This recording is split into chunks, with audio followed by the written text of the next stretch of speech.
Good evening, visitors. Welcome to the Australian War Memorial's last post ceremony. My name is Craig Burrell, and joining us today from the Australian Army is Lieutenant Colonel Deborah Warren-Smith. We are honoured to acknowledge Major General John Boswell, Chief of Army, New Zealand, Lieutenant General Rick Burr, Chief of Army, Australia, Warrant Officer Grant McFarlane, Regimental Sergeant Major of the Australian Army, and Warrant Officer Clive Douglas, New Zealand Army. We're also honoured to acknowledge Director General Weng Zhonglu, Taiwan Ministry of Justice, Investigation Bureau, and the accompanying delegation. We welcome the veterans who have served, those that are still serving, and the families that support them. We acknowledge the members of RSL and Services Clubs Association, RSL Victoria, and RSL Queensland, who are watching the broadcast of this ceremony across Australia. During this evening's ceremony, wreaths will be laid at the base of the Pool of Reflection by visitors and students on behalf of the following schools. From New South Wales, St George Christian School, Secondary Department, Hurstville. From Queensland, Emerald Christian College, and from South Australia, Balaclava High School. Please stand and join in singing the National Anthem.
Students, please be seated.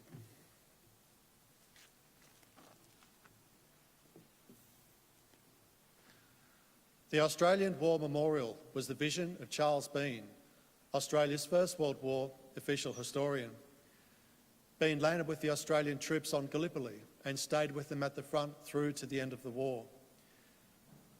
The idea of this national memorial and museum came to him at Pozières, France, in the depths of the bloody fighting of 1916. Bean's idea was that this would be a place where families and friends could mourn their loved ones buried in faraway places. It would also be a place that could help all Australians understand what these men and women had endured and what they had done for us.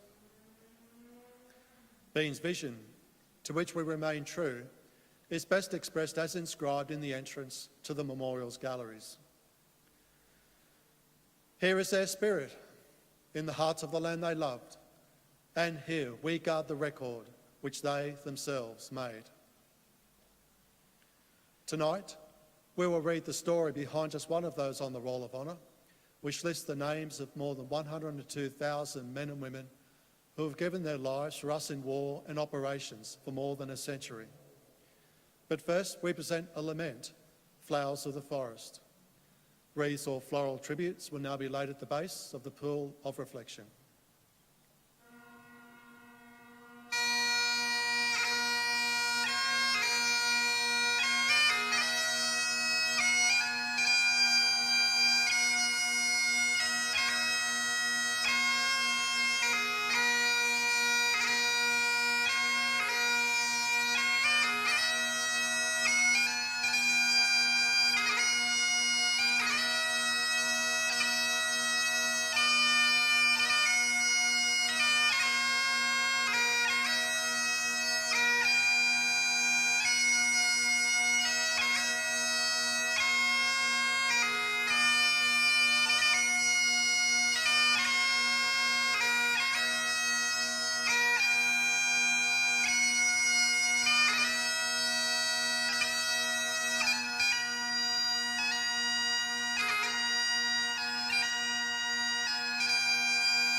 Today we remember and pay tribute to Corporal Herbert Thomas Joseph Sinclair. Herbert Sinclair, known as Bert, was born in 1895 to James and Annie Sinclair of Sydney. At some point he moved to Ipswich in Queensland, where his uncle Hugh was the manager of the Queensland Farmers Cooperative Company factory.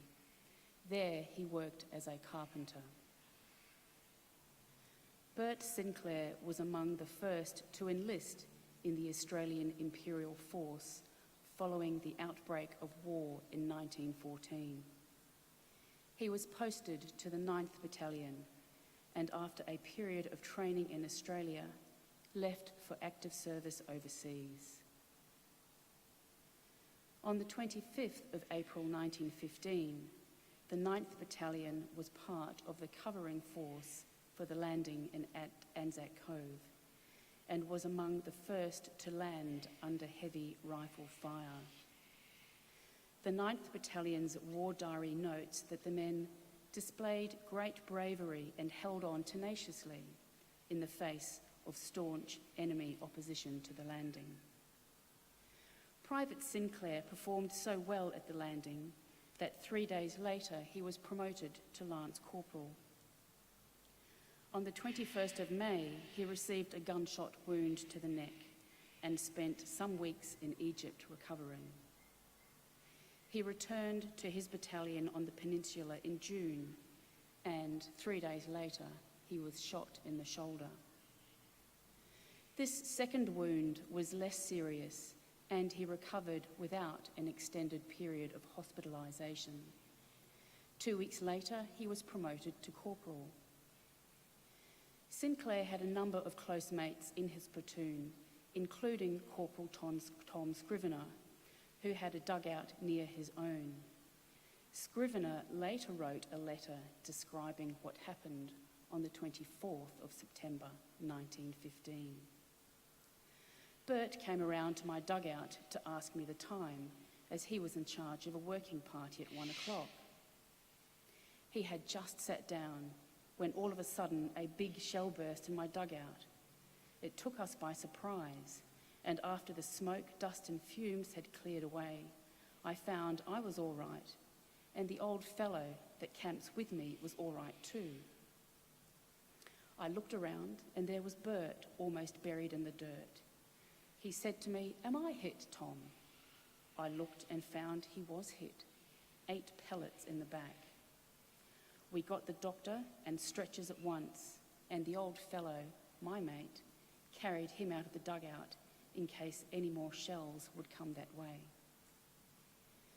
As Corporal Sinclair was being carried out of the dugout, he asked Tom, "Am I hit badly?" Scrivener replied that no, he was all right. And that was the last thing Bert Sinclair heard. Shortly afterwards, he lapsed into unconsciousness and died not long after. That evening, all the men of No. 7 Platoon of the 9th Battalion attended a brief burial service in Shell Green Cemetery. Scrivener had a cross erected for the man he described as my pal since we joined, and the 9th Platoon, and the 7th Platoon did all they could to commemorate their friend appropriately. Tom Scrivener wrote to Bert's parents to say, "I might say he was a soldier and feared nothing. Every man in the company liked him. It's hard, but still, he died fighting for liberty, king and country." Corporal Bert Sinclair was 20 years old. His name is listed on the Roll of Honour on my right, among almost 62,000 Australians who died while serving in the First World War. A photograph of his headstone is displayed today beside the pool of reflection. This is but one of the many stories of service and sacrifice told here at the Australian War Memorial. We now remember Corporal Herbert Thomas Joseph Sinclair, who gave his life for us, for our freedoms and in the hope of a better world.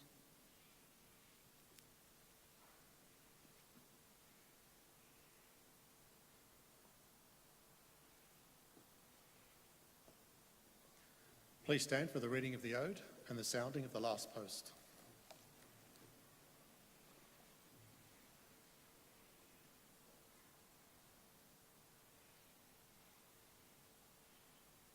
They shall grow not old, as we that are left grow old. Age shall not weary them, nor the years condemn. At the going down of the sun and in the morning, we will remember them. We'll remember them.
Lest we forget. Lest we forget.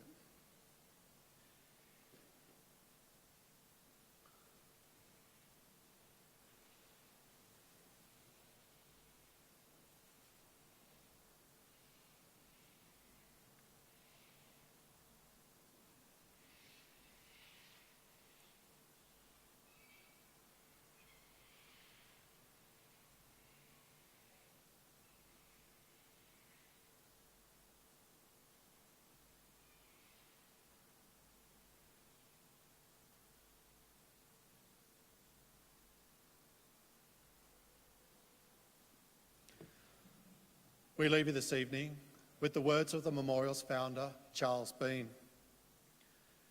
Many a man lying out there at Poziere or in the low scrub at Gallipoli with his poor, tired senses barely working through the fever of his brain has thought in his last moments, well, it's over. But in Australia, they will be proud of this. Ladies and gentlemen, girls and boys, that concludes the last post ceremony. Thank you for visiting the Australian War Memorial, and we wish you all a very good evening.